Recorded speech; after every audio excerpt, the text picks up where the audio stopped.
Matthew chapter 14. At that time, Herod the Tetrarch heard the report about Jesus and said to his servants, "This is John the Baptist. He is risen from the dead, and therefore these powers are at work in him." For Herod had laid hold of John and bound him, and put him in prison for the sake of Herodias, his brother Philip's wife, because John had said to him, "It is not lawful for you to have her." And although he wanted to put him to death, he feared the multitude because they counted him as a prophet. But when Herod's birthday was celebrated, the daughter of Herodias danced before them and pleased Herod. Therefore he promised with an oath to give her whatever she might ask. So she, having been prompted by her mother, said, "Give me John the Baptist's head here on a platter." And the king was sorry. Nevertheless, because of the oaths and because of those who had sat with him, he commanded it to be given to her. So he sent and had John beheaded in prison. And his head was brought on a platter and given to the girl, and she brought it to her mother. Then his disciples came and took away the body and buried it, and went and told Jesus. When Jesus heard it, he departed from there by boat to a deserted place by himself. But when the multitudes heard it, they followed him on foot from the cities. And when Jesus went out, he saw a great multitude, and he was moved with compassion for them, and healed their sick. When it was evening, his disciples came to him, saying, "This is a deserted place, and the hour is already late. Send the multitudes away, that they may go into the village and buy themselves food." But Jesus said to them, "They do not need to go away. You give them something to eat." And they said to him, "We have here only 5 loaves and 2 fish. He said, "Bring them here to me." Then he commanded the multitudes to sit down on the grass. And he took the 5 loaves and the 2 fish, and looking up to heaven, he blessed and broke and gave the loaves to the disciples, and the disciples gave to the multitudes. So they all ate and were filled, and they took up 12 baskets full of the fragments and remained. Now those who had eaten were about 5,000 men, besides women and children. Immediately Jesus made his disciples get into the boat and go before him to the other side, while he sent the multitudes away. And when he had sent the multitudes away, he went up on the mountain by himself to pray. Now when evening came, he was alone there. But the boat was now in the middle of the sea, tossed by the waves, for the wind was contrary. Now in the 4th watch of the night, Jesus went to them, walking on the sea. And when the disciples saw him walking on the sea, they were troubled, saying, "It's a ghost!" And they cried out for fear. But immediately Jesus spoke to them. "Be good of cheer, it is I, do not be afraid." And Peter answered him and said, "Lord, if it is you, command me to come to you on the water." So he said, "Come." And when Peter had come down out of the boat, he walked on the water to go to Jesus. But when he saw that the wind was boisterous, he was afraid, and beginning to sink, he cried out, saying, "Lord, save me." And immediately Jesus stretched out his hand and caught him and said to him, "Oh, you of little faith, why did you doubt?" And when they got into the boat, the wind ceased. Then those who were in the boat came and worshipped him, saying, "Truly, you are the Son of God." When they had crossed over, they came to the land of Gennesaret. And when the men of the place recognized him, they sent out into all the surrounding region, brought to him all who were sick, and begged him that they might only touch the hem of his garment. And as many as touched it were made perfectly well. Then the scribes and Pharisees who were from Jerusalem came to Jesus, saying, "Why do your disciples transgress the tradition of the elders? For they do not wash their hands when they eat bread." He answered and said to them, "Why do you also transgress the commandment of God because of your tradition? For God commanded, saying, 'Honor your father and your mother,' and 'He who curses father or mother, let him be put to death.' But you say, 'Whoever says to his father or mother, whatever profit you might have received from me is a gift to God, then he need not honor his father or mother.' Thus you have made the commandment of God of no effect by your tradition. Hypocrites! Well did Isaiah prophesy about you, saying, 'These people draw near to me with their mouth and honor me with their lips, but their heart is far from me, and in vain they worship me, teaching as doctrines the commandments of men.'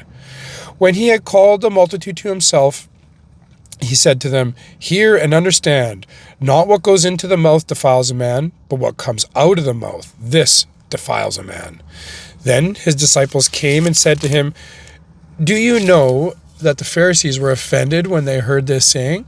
But he answered and said, 'Every plant which my heavenly Father has not planted will be uprooted. Let them alone. They are blind leaders of the blind, and if the blind leads the blind, both will fall into a ditch." Then Peter answered and said to him, "Explain this parable to us." So Jesus said, "Are you also still without understanding? Do you not yet understand that whatever enters the mouth goes into the stomach and is eliminated? But those things which proceed out of the mouth come from the heart, and they defile a man. For out of the heart proceed evil thoughts, murders, adulteries, fornications, thefts, false witness, blasphemies. These are the things which defile a man. But to eat with unwashed hands does not defile a man." Then Jesus went out from there and departed to the region of Tyre and Sidon. And behold, a woman of Canaan came from that region and cried out to him, saying, "Have mercy on me, O Lord, Son of David. My daughter is severely demon-possessed." But he answered her not a word. And his disciples came and urged him, saying, "Send her away, for she cries out after us." But he answered and said, "I was not sent except to the lost sheep of the house of Israel." Then she came and worshipped him, saying, "Lord, help me." But he answered and said, "It is not good to take the children's bread and throw it to the little dogs." And she said, "Yes, Lord, yet even the little dogs eat the crumbs which fall from their master's table." Then Jesus answered and said to her, "O woman, great is your faith. Let it be as you desire." And her daughter was healed from that very hour. Jesus departed from there, skirted the Sea of Galilee, and went up on the mountain and sat down there. Then great multitudes came to him, having with him the lame, blind, mute, maimed, and many others, and they laid them down at Jesus' feet, and he healed them. So the multitude marveled when they saw the mute speaking, the maimed made whole, the lame walking, and the blind seeing, and they glorified the God of Israel. Now Jesus called his disciples to himself and said, "I have compassion on the multitude, because they have now continued with me 3 days and have nothing to eat. And I do not want to send them away hungry, lest they faint on the way." Then his disciples said to him, "Where can we get enough bread in the wilderness to fill such a great multitude?" Jesus said to them, "How many loaves do you have?" And they said, 7, and a few little fish. So he commanded the multitude to sit down on the ground. And he took the 7 loaves and the fish, and gave thanks, broke them, and gave them to his disciples, and the disciples gave to the multitude. So they all ate and were filled, and they took up 7 large baskets full of the fragments that were left. Now those who ate were 4,000 men, besides women and children. And he sent away the multitude, got in the boat, and came to the region of Magdala. Then the Pharisees and Sadducees came, and testing him, asked that he would show them a sign from heaven. He answered and said to them, "When it is evening, you say, 'It will be fair weather, for the sky is red.' And in the morning, 'It will be foul weather today, for the sky is red and threatening.' Pink sky at night, sailor's delight. Pink sky in the morning, sailor's warning." "Hypocrites, you know how to discern the face of the sky, but you cannot discern the signs of the times. A wicked and adulterous generation seeks after a sign, and no sign shall be given to it except the sign of the prophet Jonah." And he left them and departed. Now when his disciples had come to the other side, they had forgotten to take bread. Then Jesus said to them, "Take heed and beware of the leaven of the Pharisees and the Sadducees." And they reasoned among themselves, saying, "It is because we have taken no bread." But Jesus, being aware of it, said to them, "O you of little faith, why do you reason among yourselves because you have brought no bread? Do you not yet understand, or remember the 5 loaves of the 5,000 and how many baskets you took up? Nor the 7 loaves of the 4,000 and how many large baskets you took up?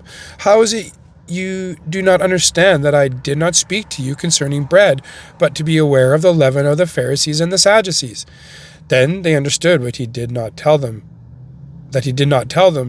to beware of the leaven of bread, but of the doctrine of the Pharisees and Sadducees.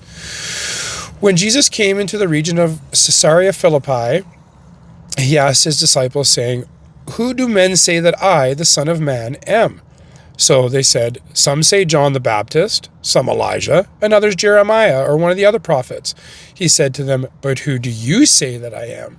Simon Peter answered and said, "You are the Christ, the Son of the living God." Jesus answered and said to him, "Blessed are you, Simon Bar-Jonah, for flesh and blood has not revealed this to you, but my Father who is in heaven. And I also say to you that you are Peter, and on this rock I will build my church, and the gates of Hades shall not prevail against it. And I will give you the keys of the kingdom of heaven, and whatever you bind on earth will be bound in heaven, and whatever you loose on earth will be loosed in heaven." Then he commanded his disciples that they should tell no one that he was Jesus the Christ. From that time, Jesus began to show to his disciples that he must go to Jerusalem and suffer many things from the elders and chief priests and scribes and be killed and be raised on the third day. Then Peter took him aside and began to rebuke him, saying, "Far be it from you, Lord, this shall not happen to you." But he turned and said to Peter, "Get behind me, Satan. You are an offense to me, for you are not mindful of the things of God, but the things of men." Then Jesus said to his disciples, "If anyone desires to come after me, let him deny himself and take up his cross and follow me. For whoever desires to save his life will lose it, but whoever loses his life for my sake will find it. For what profit is it to a man if he gains the whole world and loses his own soul? Or what will a man give in exchange for his soul? For the Son of Man will come in the glory of his Father with his angels, and then he will reward each according to his works. Assuredly, I say to you, there are some standing here who shall not taste death till they see the Son of Man coming in his kingdom." Now, after 6 days, Jesus took Peter, James, and John, his brother, led them up on a high mountain by themselves, and he was transfigured before them. His face shone like the sun, and his clothes became as white as the light. And behold, Moses and Elijah appeared to them, talking with him. Then Peter answered and said to Jesus, "Lord, it is good for us to be here. If you wish, let us make here 3 tabernacles, one for you, one for Moses, and one for Elijah." While he was still speaking, behold, a bright cloud overshadowed them, and suddenly a voice came out of the cloud, saying, "This is my beloved Son, in whom I am well pleased. Hear him." And when the disciples heard it, they fell on their faces and were greatly afraid. But Jesus came and touched them and said, "Arise and do not be afraid." When they had lifted up their eyes, they saw no one but Jesus only.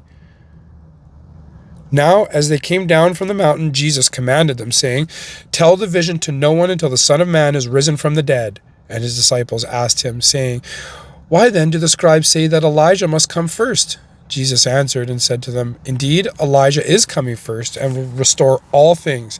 But I say to you that Elijah has come already, and they did not know him, but did to him whatever they wished. Likewise, the Son of Man is also about to suffer at their hands." Then the disciples understood that he spoke to them of John the Baptist. And when they had come to the multitude, a man came to him, kneeling down to him and saying, "Lord, have mercy on my son, for he is an epileptic and suffers severely, for he often falls into the fire and often into the water. So I brought him to your disciples, but they could not cure him." Then Jesus answered and said, "O faithless and perverse generation, how long shall I be with you? How long shall I bear with you? Bring him here to me."